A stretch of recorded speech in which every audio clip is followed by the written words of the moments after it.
Welcome to episode 120 of How About the Huskies. As always, I'm your host, Connor, joined by just Matt today. Andrew couldn't make it. And it's been a few days since you guys last heard from us. Last episode we did was the Seton Hall preview. We all know what happened in that Seton Hall game. We're not going to talk about it. We didn't do an episode. Don't think we were dodging the close Seton Hall heartbreaking loss. We just got busy. We knew at one point this was bound to happen with the short Saturday to Tuesday turnaround. We just didn't have time to squeeze in an episode, but we're not I just wanted to get that point out there. We're not trying to dodge the loss. We're not that type of podcast. Obviously, we've had some great success over the past few years with winning championships. We're not just going to go hide after one Seton Hall loss because it's not one Seton Hall loss. We lose there every year. And trust me, with the people on this podcast, we love to rant and we love to complain. That we would have had a field day with that episode. I know Andrew would have had some very strong thoughts, but I think it's better, honestly, that we just kind of leave it because we all know what happened, and we can't go back and change that. But we did change it with this Nova game. Yeah, it's a good segue right into this Nova game. A game that it didn't look like the Huskies were going to really change it. They were down as many as 14 in the second half, but battled back for the 66 to 59 victory. Liam McNeeley led the team with 20 points, really carried down the stretch. Tarris Reed Jr. off the bench, 13 points, 9 rebounds. He impressed me more on the defensive end, though, limiting Eric Dixon to tough shots or contested. He fouled him a few times, but Eric Dixon took 12 free throws. That's part of his game. You're going to expect that. But Matt, I know you weren't able to catch the entire game, but you were able to catch a good portion of this one. What was your biggest takeaway from this one? I mean, I'm still on that Tarris Reed train. I know that it's a little unpopular, and that Samson is kind of the favorite here, but um, yeah, I mean Tarris in these big games, I feel like always finds a way to impact it in one way or another. I feel like you know in the close games, Tarris should be our guy. It's kind of it's difficult because Samson above the rim, and kind of early in the games is tough. He's a very good player. But kind of down the stretch, I mean, you want Tarris, and I'm going to continue to emphasize that how good Tarris Reed is because Tarris, I mean, I don't think this is the end product for him. I think there's still so much room to grow, and I feel like, especially in a season like this where you're kind of scrapping and clawing at every win here, you want to get a guy like that in to kind of be able to grow within his role, and hopefully next year you have a fantastic starting center. Yeah, in stretches where the offense is struggling, which has been more often than not, I feel like lately, Tarris provides upside on the offensive end that Sampson doesn't. You can just dump it down to Tarris and he can do some pump fakes. He's really good around the rim. Similar, we mentioned this comparison to Adama Sanogo. Not quite to Sanogo's extent, but a similar idea there. But yeah, Tarris played 27 minutes in this one, Sampson just 13. We've been seeing Tarris play the bulk lately, but I feel like it comes down to the consistency part of it because he was pretty much a non-factor in the Seton Hall game and the Creighton game. He didn't really do much at all in those games. Now he's back putting up 13. Why should I expect him to do that again? I almost expect him to go back to maybe getting one basket, scoring 2 points, and playing limited minutes. I just feel like this team's missing consistency. It's not just at center; it's at pretty much every position, and that's something that we haven't lacked, or we had consistency last year and the year before. I feel like that's something a championship team needs. So hopefully they still have what 5 games to unlock that, but I feel like that's something that's certainly to be worried about. I feel like I keyed in on Terrace a little bit there. I just kind of want to give a broader aspect of the whole game. Um, it's a good win. It's a win that you needed. You couldn't lose to Hall and then come back and lose to Nova like that at home. I am really, you know, surprised with McNeely. It's crazy that we're saying that here in February, that we could possibly be surprised by our five-star freshman being as good as he is. But I mean, he's our best player, and that's I feel like was not something that we expected coming into the season. Alex Caravan, obviously, still on the struggle bus a little bit, and um, we have Hobbled Haas who is just struggling out there. You could tell, but I mean, McNeely kind of taking over these games is something that I want to see more of. I want to see him be our number one option for the rest of the season. I feel like that's how you're gonna win these games, and especially against this important St. John's game coming up. I want to see him kind of be that focal point of the offense once again. Yeah, Hurley was asked after the game how he thought Hassan Diarra looked physically after playing 34 minutes, and he said he looked like my grandfather when I was younger. So clearly, I feel like he didn't look terrible, but clearly the staff sees more than we see. So he's definitely banged up. It's just something you have to deal with.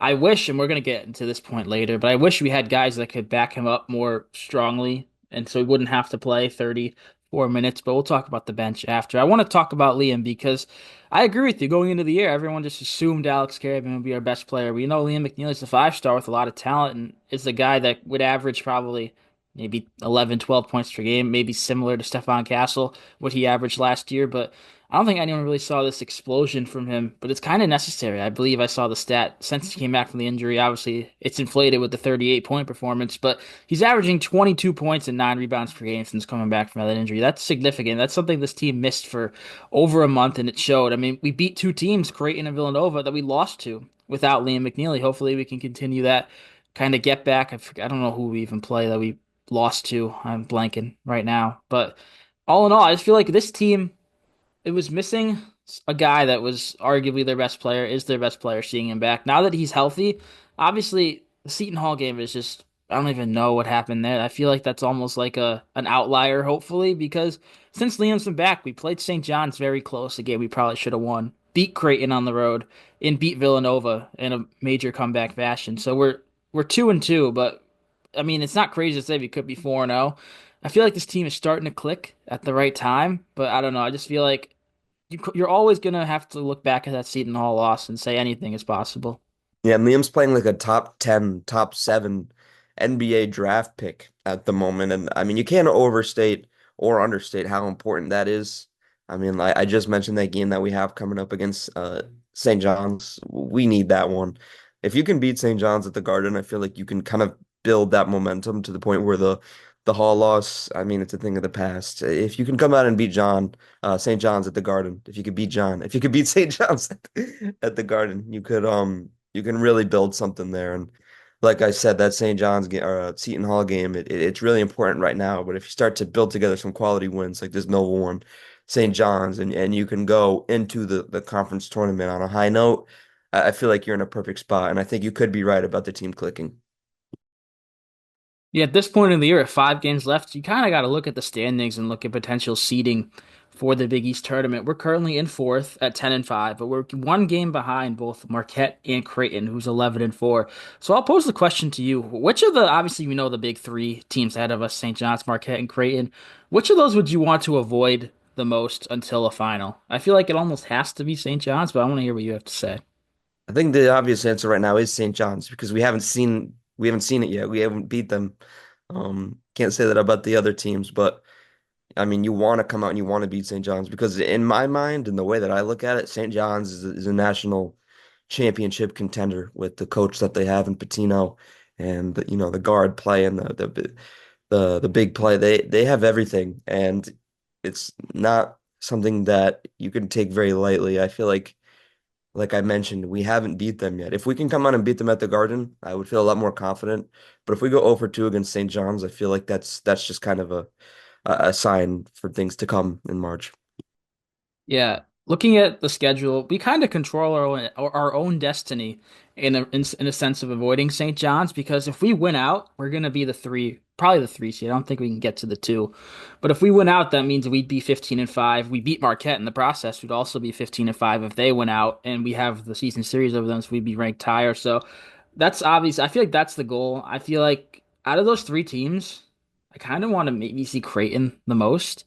I know we obviously always have trouble with Creighton historically, but their depth is just not great. They have Kalkbrenner, they have Ashworth, Jemiah Neal after that. They don't really have too much, and we'd be seeing them after the day after playing a game, like back to back. So I feel like that could be maybe a factor. Obviously, we don't have great depth either, so that's not really a knock on them because we're in the same boat. But I'd say Creighton's the team I want to see the most, ideally in a 2-3 game in a semifinal. We have to win that first round game though, because we'd probably take on either Villanova or Providence, and I don't think that's a lock with the way we've been playing as of late either. And I want to kind of emphasize the greatness of Danny Hurley here for a second because if you like just looked at any social media or any of the news websites, you would think that this team was like sixth or seventh in the Big East and that we wouldn't really have a chance here come March. But we're in fourth, and we've beaten two of the teams in front of us. And I think that we have just as good of a chance as winning that Big East tournament as any of these other teams. And I mean, with the way that this lineup has been kind of tossed and turned all season, and the bench is very inconsistent, I feel like Hurley just kind of has done a fantastic job with what he has this year. And I mean, if you're a recruit looking at colleges, I mean, you would want to go somewhere where you're going to be maximized. And I feel like right now, Danny Hurley is maximizing every bit of talent that he has on this team. And I mean, it's hard not to be confident with with a guy like that as your coach going into this portion of the season. So I just kind of wanted to emphasize a little bit, where we are and to kind of keep a positive outlook on it because, I mean, like I said, if you were looking at the news, things could be way, way worse. And right now, we're one game behind two of the top teams, not just in the conference, but in the country. And of course, St. John's. Yeah, I'm glad you brought up the bench because I said we'd get to it later. We're going to get to it now. I'm not really counting Tarris Reed in this group because I feel like the setter pairing's almost different because they're each going to play their fair share of minutes. Tarris played 27 in this one, but after that, I mean, Jalen Stewart played 8 minutes. Ahmad Noel was next with 4. We'll talk about him. Aiden Mahaney 2 minutes. Jaden Ross 3. I mean, there's really nothing there. I mean, we're talking about we have Hobbled Haas, we have McNeeley who, I mean, he's healthy now, but he was coming off of a pretty significant injury that knocked him out for a period of time. Alex Caravan can't make a shot right now. He's shooting 13% from three over the past month, that's a decent enough sample size for some significant concern. And solo ball, I mean, he's been solid. He had 13 points in this one. He missed some threes that he probably usually makes, but overall, I'm fine with him playing his fair share of minutes, his lion's share. But this group needs someone to step up out of Mahaney, Ross, Noel. I feel like Stewart's slightly ahead of that group, so I'm not going to include him. But looking at last year's team as an example, the year before we had 9 guys that could play, which is not what we have really this year. But last year we had 8. We had the starting 5, which was great. Samson Johnson, the backup center, Hassan Diarra, and Jalen Stewart. This year our bench is Tarris Reed, Jalen Stewart, and we need a guy to step up into that freshman year Stewart role, whether that be Ross, whether that be Mahaney, even Noel, who got those second half run. I just want to hear your thoughts on maybe who you think will step up because I'm kind of drawing a blank here based on how they played as of late. It's really weird to me. I don't understand kind of what's going on. I feel like it's a serious lack of point guard depth because you don't have many guys on the bench that could create a shot. And you're kind of one point guard off the bench is 6 feet tall in a freshman. And I mean, those things don't usually pair well together. You need these guys to kind of develop. And with Haas being hurt, I mean, all your guys on the bench are kind of left on their own. I mean, we saw Solo Ball have 6 assists this last game, a career high. Um, I mean, is that going to be a normal thing now? Is Solo going to kind of be like that main distributor? I don't know, but you need someone to step up and be able to get these guys going. And I mean, we've been spoiled over the last few years with that bench point guard. I mean, a healthy Hassan Diarra off the bench for the past 2 years has been amazing. And I mean, even last year we had 2 point guards. We had Castle and Newton. You don't have that luxury anymore. You're kind of you're stuck with Haas in the starting lineup, and you have to figure it out. And I mean, like I said about Noel, 6 foot tall freshman, it's almost like you have to give him a chance to kind of get the guys going. Sure, I mean, if you come in against St. John's, they're going to score a lot. But I think with Ahmad in the lineup, you're going to score a lot too. And I don't think that Hurley's really thinking of that. I think he's seeing the defensive kind of step back that we would take. But I think we would take such a ginormous step forward offensively if you just played Noel 20 minutes. Um, it's tricky and it's difficult, and I don't know which game you're going to do that in, but allow him to get these guys going, allow him to find these guys in the right places, and I think he definitely will. And I think it's then you'll start to see a little bit of a larger offensive output from these guys. I just feel like it has to be Aiden. I mean, he hasn't really played too much over the past few games, but remember that stretch that Xavier lost and then the win over DePaul? He had 14 points and 10 points respectively in those games. Those were games where he was attacking the rim. He was driving to the hoop. He was either getting fouled or making layups. He misses a couple layups here and there. Who cares? But he really hasn't played too much. He played 8 minutes in that Marquette game, 6 against St. John, 17 against Creighton. But that was a game where Diarra was banged up and didn't play too much. Seton Hall, he only played 4 minutes in the overtime loss, and then 2 minutes last night. I feel like he has to. You brought him in. You brought him in to be a starter. Obviously, that didn't work. Okay, you take your loss there, but he's a guy who I don't see how he can't thrive in this offense in a solo ball-ish type role as like a guy who just catches the ball off screens and either takes the three or creates his own shot drive into the hoop.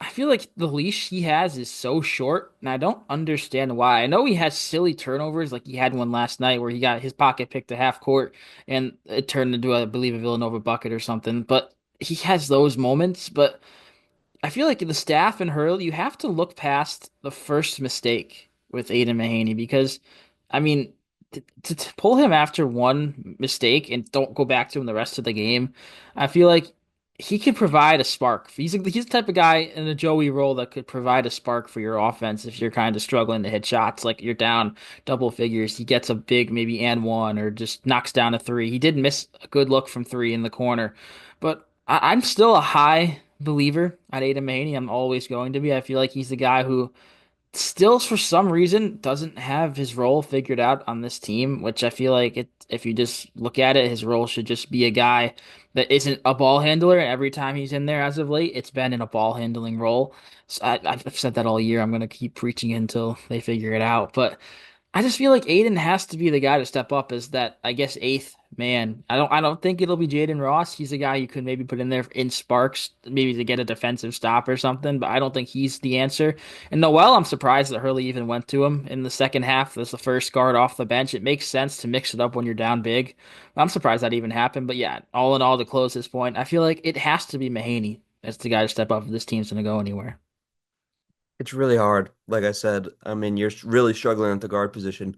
You need that playmaker. And I mean, even if you go back to his St. Mary's days, he had a fantastic guard. And Augustus Marcelionis, and Haas being hurt now, it really does not help. And him coming off the bench without that point guard, it really does mess a guy who's a spot shooter up. And I feel like it's just been on and off all season with the Haas injuries, the unknown backup point guard position. If he's coming off the bench, it's really tough. I mean, you have these guys, and I mean, there's nothing wrong with them. Like there is nothing wrong with Aiden Mahaney, in my opinion. I just think it's a lack of correct. What's the right word? I don't want to say game plan because Harley does put forward great game plans, but it's just the fit. It's like a weird fit, and I just don't think that this is what we really expected going into the season. And like I said, I mean, I feel like if Noel came in and played 20 minutes, I feel like that connection would kind of thrive. I feel like it would open it up for Mahaney, and I feel like it would open it up for other guys. I wish that we could tap into the guys sitting in the row behind the bench for last night. Tristan Newton and Cam Spencer both at the game. We could have used them in that one. I feel like we wouldn't be down double figures if both those guys are there. Cool to see them back. The All-Star break for the NBA's wrapping up, but glad to see they could catch us in pretty much their last day off. But back to this point, I agree. I feel like we're almost past the point where Ahmad Noel is going to make an impact on this team, and that's unfortunate because he definitely has the potential to. But I feel like what he should have played, what he's been banged up too. He had the ankle sprain that knocked him out for a couple weeks, but he needs to play when he's healthy. I mean, he hasn't. When's the last? I'm pulling it up live here, so I'm gonna ramble as I pull up his stats. I want to check his game log. Ahmad Noel, Ahmad Noel.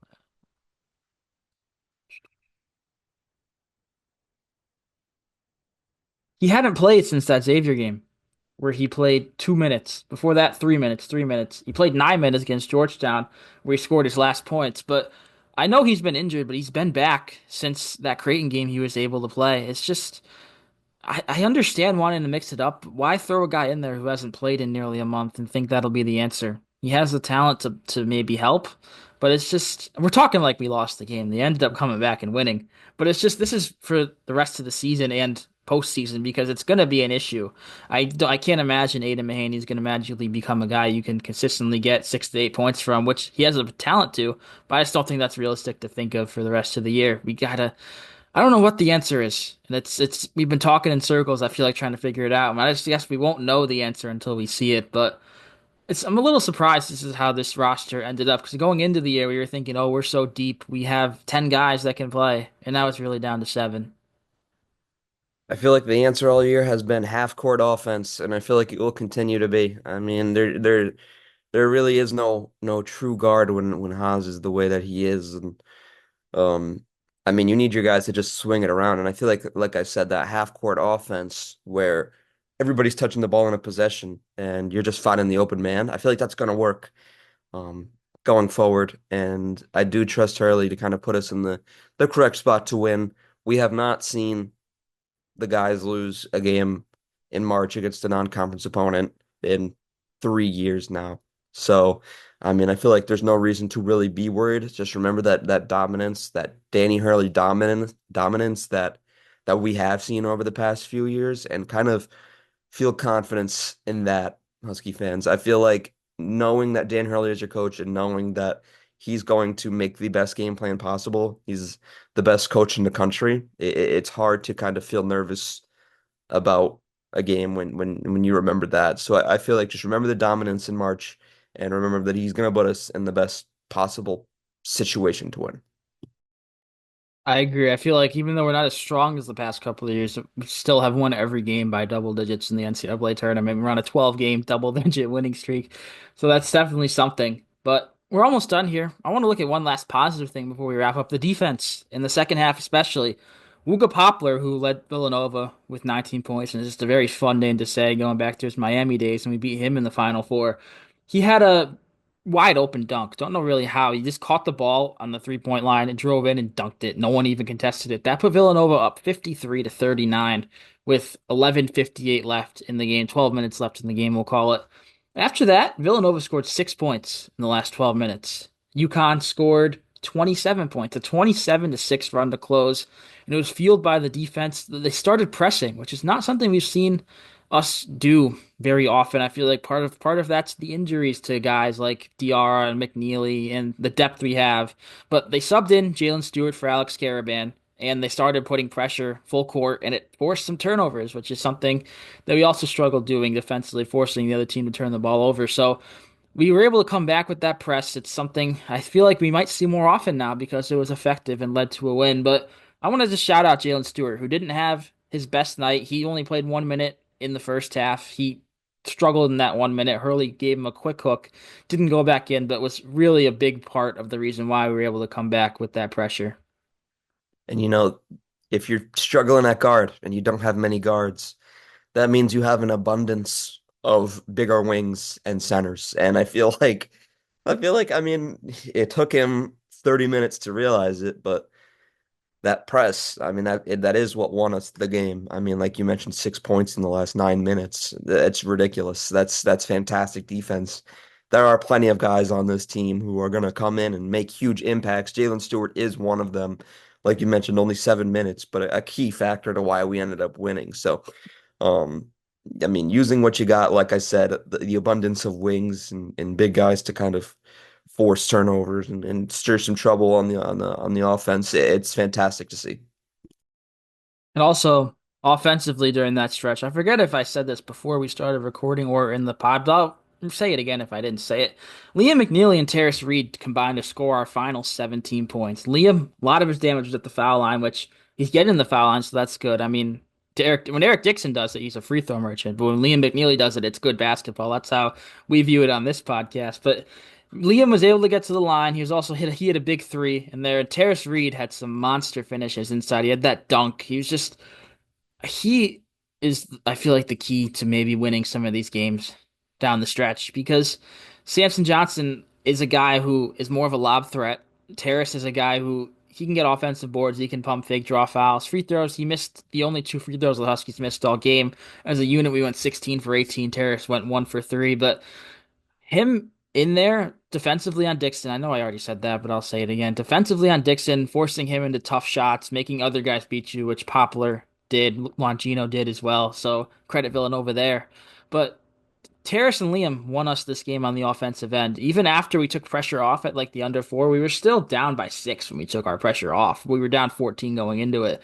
We were still able to come back with defense, half court defense, and then great rebounding from Liam and Tarris. I just want to mention, I mean, you win this game, you made 4 3-pointers. The whole team, the whole game made 4 3-pointers. You go back to the Creighton game and Liam made 5 by himself. So it's just about finding ways to win. And I mean, this Huskies team just is continuing to find ways to do that.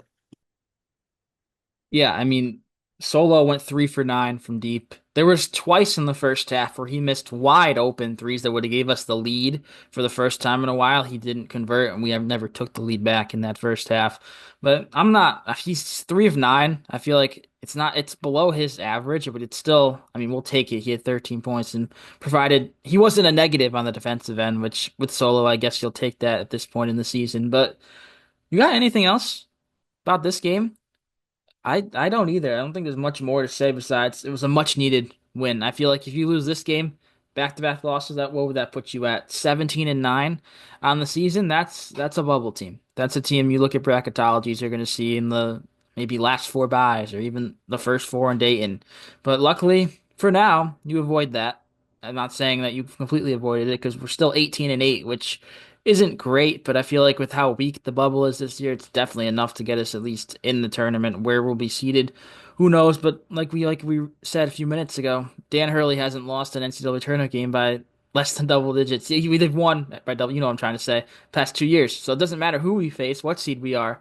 We'll be able to figure it out. Next time you hear from us, we're not going to do our St. John's preview in this one. We're going to wait for Andrew. He's able to join us later in the week to do that. So that'll be the next time you hear from us. We will try, and I don't want to confirm it because I don't know, but I don't expect us to miss another game like we did that Seton Hall game. I apologize if you went to the channel looking for our reaction and just wasn't there, but we just didn't have time to record it. But yeah, I'll do it here for episode 120. Next time you hear from us, Andrew will be back for that St. John's preview. And yeah, thanks for watching.